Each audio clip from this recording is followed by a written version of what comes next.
Boat ఎక్కి ఎవరు వచ్చారో వాళ్ళు తిరిగి వెళ్ళడానికి రాలేదు. తిరిగి వెళ్తే నా నెక్స్ట్ 10 తరాల వరకు డబ్బులు తీసుకెళ్తాను అన్న మైండ్ వస్తాడు. లేదంటే నేను చచ్చిపోవడం బెటర్. సముద్రం గురించి ఎప్పుడు మాట్లాడినా సముద్రపు దొంగల గురించి మాట్లాడకుండా అసలు స్టార్ట్ చేయలేము, ఎండ్ చేయలేము అనిపిస్తుంది. ఈ సముద్రంలో ఆ షిప్ ని స్పీడ్ గా రన్నింగ్ లో బోట్ సైడ్ కి వచ్చి తాడికి హుక్ పెట్టి షిప్ మీద విసిరి టగటగట పైకి ఎక్కేసి వాళ్ళు ఎంత స్పీడ్ చేస్తారంటే మన వాళ్ళు పైనుంచి యాక్షన్ తీసుకున్న లోపల 4 తాడులేసి పైకి ఎక్కేస్తారు. సమూహాలలో దొంగలు వచ్చారు అనుకోండి, చాలా డేంజర్. మీరు ఉన్నవన్నీ ఇచ్చేసి వదిలేస్తారు అనుకోండి, రాంగ్. మీ షిప్ ని పట్టుకెళ్ళిపోతారు. వాళ్ళు వచ్చి మనకి పొడిచి లాగి మన దగ్గర ఉన్నవన్నీ పట్టుకుని వెళ్ళిపోవడం వాళ్ళ పని. ఆపడా ప్రయత్నించారు అనుకోండి, వాళ్ళు పొడిచి వెళ్ళిపోతారు. వేరే ఆలోచన లేదు వాళ్ళు. రెడ్ సీ ఏరియా దాటే వాళ్ళందరూ వీడొకటి ఇంకో పక్కన ఇంకో షిప్, ఆ పక్కన షిప్, పక్కన షిప్, అలాగే 4 లైన్లు 16 షిప్పులు కానీ 20 షిప్పులు కానీ అన్ని కలిపి అందరికీ బయలుదేరుతారు. ముందు షిప్ అలా వెళ్తుంటది, నేవల్ షిప్. ఈ 20 షిప్పుల్ని చూస్తూ పైన హెలికాప్టర్ తిరుగుతుంది. ఫుల్ లెంత్ పాడ్కాస్ట్ కన్జ్యూమ్ చేయలేకపోతే దాని నుండి జనరేట్ అయిన షార్ట్ అండ్ ఇన్ఫర్మేటివ్ క్లిప్స్ కోసం లేజీ మసిల్ షార్ట్స్ ఛానల్ని సబ్స్క్రైబ్ చేసుకోండి. అండ్ ఈ షిప్స్, సముద్రం గురించి ఎప్పుడు మాట్లాడినా మనం పైరేట్స్, సముద్రపు దొంగల గురించి మాట్లాడకుండా అసలు స్టార్ట్ చేయలేము, ఎండ్ చేయలేము అనిపిస్తుందండి. ఎట్లా ఉంటుందండి యాజ్ ఎ క్యాప్టెన్? మీరు షిప్ ఓనర్, వాళ్ళేమో దొంగతనం చేసుకోవడానికి వస్తూ ఉంటారు. మీరు ఎట్లా ఉంటుంది? ఏదన్నా రియల్ లైఫ్ ఇన్సిడెంట్ కానీ మీరు చూసింది, మీరు ఎక్స్పీరియన్స్ చేసింది చెప్తూ మాకు ఎక్స్ప్లెయిన్ చేస్తారా? సముద్రపు దొంగలు చాలా పెద్ద సబ్జెక్ట్ అది. ఏంటంటే అన్ని జాగాల్లో ఉండదండి సముద్రపు దొంగలు. కొన్ని పర్టికులర్ ఏరియాస్ లో ఉంటారు. ఇప్పుడు అతి ఎక్కువగా ఉన్నది సొమాలియా ఏరియాలో. సింగపూర్, మలాకా స్ట్రైట్ లో ఒక టైంలో సముద్ర దొంగలు సినిమాలు చూపించినట్టు వాళ్ళు నైజీరియా రకం దొంగలు. సో 3 దొంగలకి 3 రకాలు చెప్తాను నేను. సింగపూర్ స్ట్రైట్ లోన చాలా స్టోరీస్ ఉంటాయి. మన షిప్ లో వాళ్ళు కత్తులు బండగా ఇంకేమీ లేదు. వాళ్ళు వచ్చి మనకి పొడిచి లాగి మన దగ్గర ఉన్నవన్నీ పట్టుకుని వెళ్ళిపోవడం వాళ్ళ పని. వాళ్ళు ఇంకా అంతకని ఒక స్టెప్ ఎక్కువ ఉండదు వాళ్ళ ఆలోచన. వస్తారు మీ దగ్గర ఏదైనా పట్టుకెళ్ళిపోవాలి. మీ గోల్డ్ వాచ్లా, రింగ్లా ఇవ. బట్ ఏం చేస్తారంటే వాళ్ళకి వచ్చిన బోట్లు చిన్నవి కదా, మీ పనికిరాని చెత్త అంతా బోట్లు వేసుకెళ్ళాలనుకో పనికిరాదు. సో వాళ్ళు ఏం చేస్తారు, వాల్యుబుల్స్ అంటే మీ ఫోన్లా, రింగ్స్ లాంటివా, లేకపోతే క్యాప్టెన్ ఖజానాలో ట్రెజర్ అంటారు కదా, మన ఇది సేఫ్ అంటారు కదా, అందులోంచి డబ్బా పట్టుకొని పరిగెట్టి పారిపోతారు. మిమ్మల్ని ఆపడా ప్రయత్నించారు అనుకోండి, వాళ్ళు పొడిచి వెళ్ళిపోతారు. వాళ్ళు వేరే ఆలోచన లేదు వాళ్ళకి. సో మలాకా స్ట్రైట్ వాటిలో దొంగతనాలు అవి ఆ టైప్ లో ఉండేవి. జస్ట్ ఉన్నవి పట్టుకుని వెళ్ళిపోవడం. ఎస్, పట్టుకెళ్ళిపోవడం. సొమాలియాలో చేసిన పని అది కాదు. సొమాలియా, నైజీరియా టైప్ ఆఫ్ సముద్రపు దొంగలు వేరు. సొమాలియాలో దొంగలు వచ్చారు అనుకోండి, చాలా డేంజరస్. మీరు ఉన్నవన్నీ ఇచ్చేసి వదిలేస్తారు అనుకోండి, రాంగ్. మీ షిప్ ని పట్టుకెళ్ళిపోతారు. మీ షిప్ ని మీరు కెప్టెన్ ఫిలిప్ సినిమా చూస్తే తెలుస్తుంది. అంత అలాగే ఉంటది. మీ షిప్ ఎక్కిపోయి వాళ్ళు చాలా స్పీడ్గా వస్తారు. బోట్లో, చిన్న బోట్లు వస్తారు. పెద్ద బోట్లోన చిన్న బోట్లు 5-6 బోట్లు పట్టుకొస్తారు. పెద్ద బోటు 5-6 బోట్లు పట్టుకొచ్చి దాంట్లో దిగి స్పీడ్గా మన షిప్ సైడ్ వస్తారు. షిప్ వచ్చి ఎక్కేస్తారు. ఎక్కిన తర్వాత డైరెక్ట్ గా వాళ్ళకి ఇంకా వేరే ప్లేస్కి వెళ్తారు. బ్రిడ్జ్ ఇందా చెప్పాను కదా, టాప్ కంట్రోల్ ఉన్న ఏరియా కంట్రోల్, అడిగి వెళ్ళిపోతారు. షిప్ ఇంకంతే, వేరే ఇంక లేదు. షిప్ నడు తిప్పు అంతే. షిప్ తిప్పి ఏం చేస్తారు, సొమాలియాలోనే ఎక్కడో గ్రౌండింగ్ అని చేసేస్తారు, లేకపోతే యాంకర్ లో పెట్టించేస్తారు. గ్రౌండింగ్ అంటే షిప్ పోయినట్టే, సాధారణ నేల మీద షిప్ ని పట్టుకెళ్ళి యాంకర్ చేయించేస్తారు. సో దాంట్లో మళ్ళీ కేటగిరీస్ ఉంటాయి. ఈ సముద్రంలో ఆ షిప్ ని స్పీడ్ గా రన్నింగ్ లో బోట్ సైడ్ కి వచ్చి తాడికి హుక్ పెట్టి షిప్ మీదకి ఇసిరి ఇలాగా ఒక కోతుల్లాగా ఏమనుకోది పదం వాడ టగటగట పైకి ఎక్కేసి వాళ్ళు ఎంత స్పీడ్ చేస్తారంటే మన వాళ్ళు పైనుంచి యాక్షన్ తీసుకున్న లోపల 4 తాడులేసి పైకి ఎక్కేస్తారు. సో ఎక్కేసి వాళ్ళని షిప్ ని టేక్ ఓవర్ చేసి షిప్ సైడ్కి తీసుకురావడం వరకు వాళ్ళ బాధ్యత. అదొక రకమైన ట్రైన్డ్ గ్రూప్. దాంట్లో మళ్ళీ కేటగిరీస్ ఉంటాయి.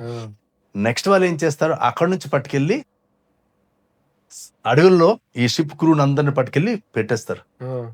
ఎక్కడో ప్లేస్ లో పెట్టేసి వాళ్ళందరినీ కాపలా కాయేసి వాళ్ళకి భోజనం పెట్టడం, తిండి పెట్టడం. సెకండ్ గ్రూప్ ఉంటుంది. షిప్ ఏమైంది, షిప్ యాంకర్ ఉంటుంది అంతే. యాంకర్ అంటే లంగర్ వేసేసి వదిలేస్తారు. 3వ గ్రూప్ ఏం చేస్తుంది, షిప్ ఓనర్స్ తో కాంటాక్ట్ చేస్తారు. మీ వాళ్ళు మా దగ్గర ఉన్నారు. సో కొన్నిసార్లు షిప్ లోనే ఉండొచ్చు, కొన్నిసార్లు బయట పట్టుకెళ్ళొచ్చు. సో 3rd గ్రూప్ అని ఏంటి, డీలింగ్స్.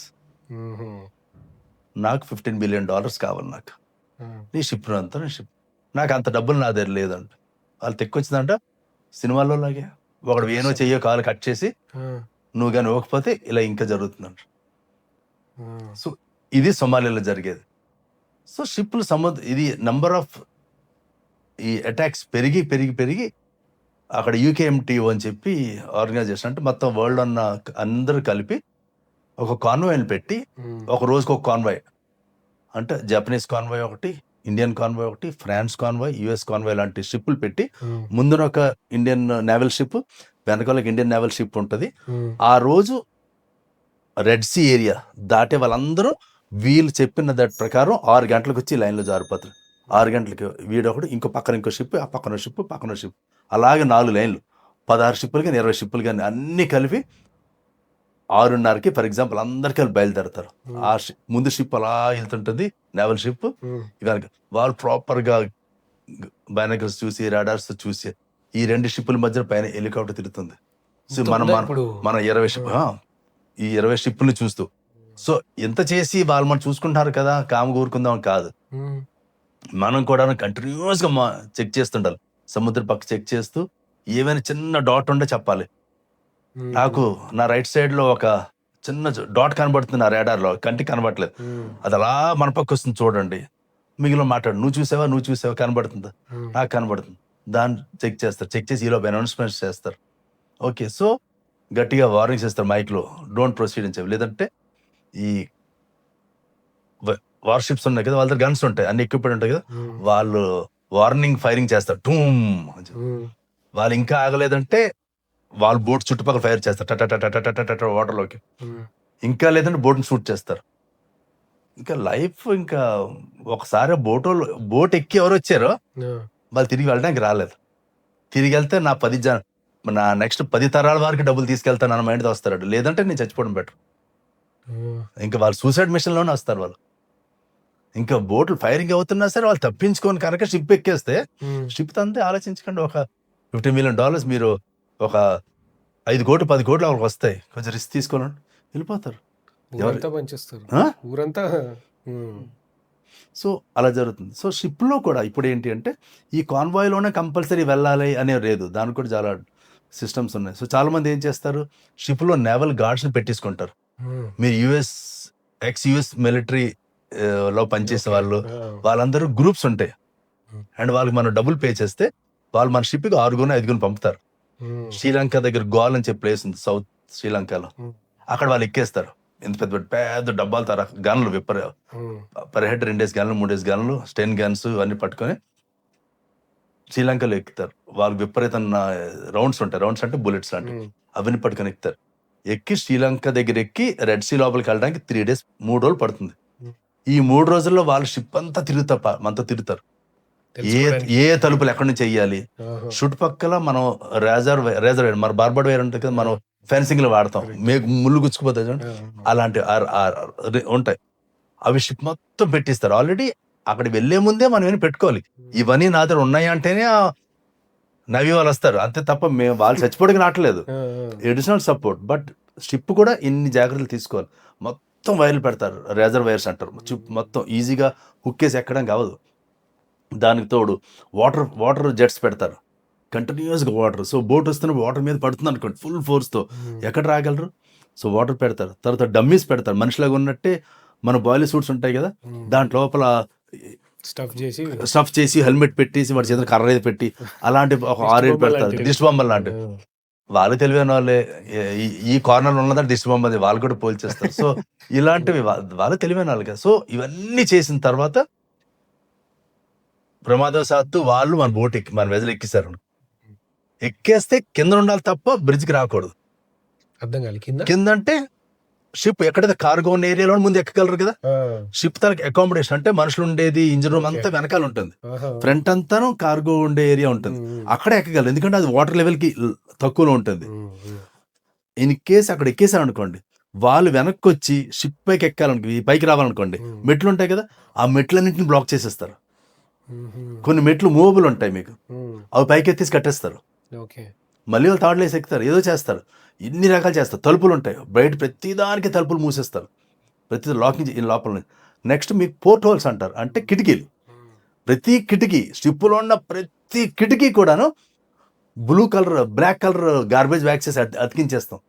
ఏం జరుగుతుందో లోపల తెలియదు. కాదు, షిప్ లోపల ఇంత లైట్ కూడా బయటకు వెళ్ళదు. రాత్రిపూట షిప్ వెళ్తే, ఎందుకంటే సౌండ్ మనలాగా కార్ సౌండ్ లాంటి రావు కదా, షిప్ సౌండ్ ఏం రాదు, షిప్ ఏమాత్రం సౌండ్ రాదు. సో రాత్రిపూట మనం ప్రయాణిస్తున్నప్పుడు మన షిప్ అసలు వస్తుందని చెప్పి ఎవరికి తెలియదు కూడాను.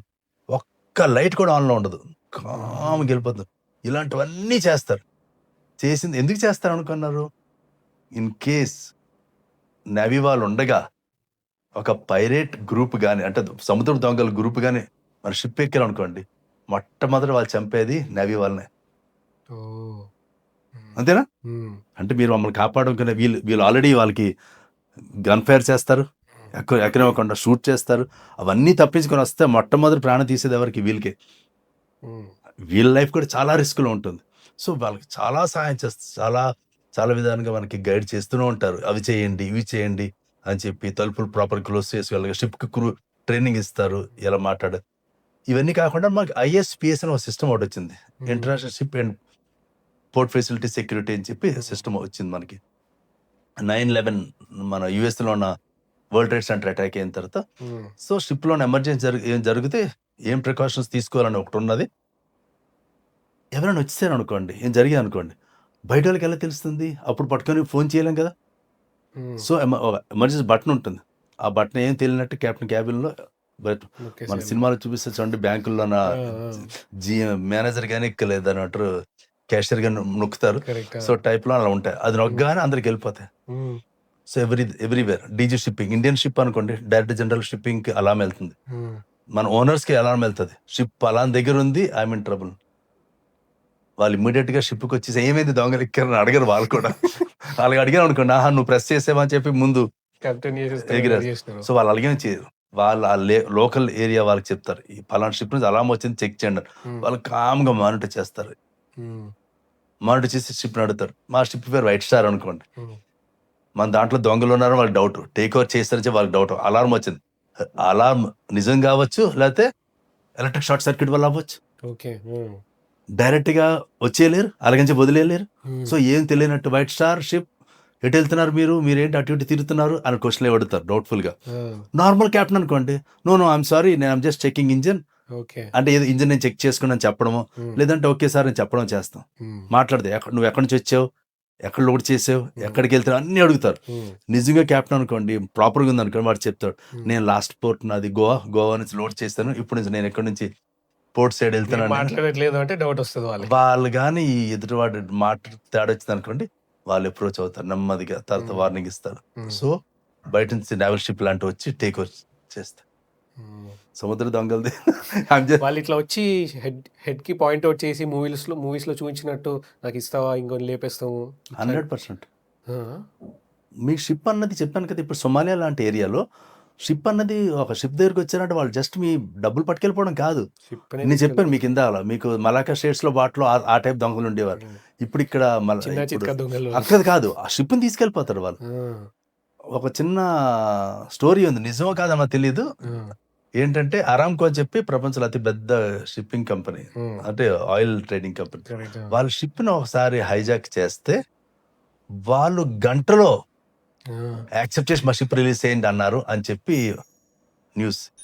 ఎందుకంటే వాళ్ళ షిప్ను పట్టుకున్నారు అని చెప్పి పరువు తక్కువ కదా, డబ్బుకి వెనకాడే వీళ్ళు ఇవ్వట్లేదు అని చెప్పి అనుకోకుండా ఒక గంటలో వాళ్ళు చెప్పిన దానికి యాక్సెప్ట్ చేసి షిప్ రిలీజ్ చేయించుకున్నారు అని చెప్పి ఒక న్యూస్. అంతే, వాళ్ళ ఆలోచనలు. ఇంకొక స్టోరీ ఏంటంటే, డబ్బులు వాళ్ళకి బ్యాంక్ ట్రాన్స్ఫర్లు చేస్తాం, పేటిఎం చేస్తూ ఉంటే కాదు కదా, వాళ్ళకి డాలర్ బాక్సులు కావాలి, బాక్సులు.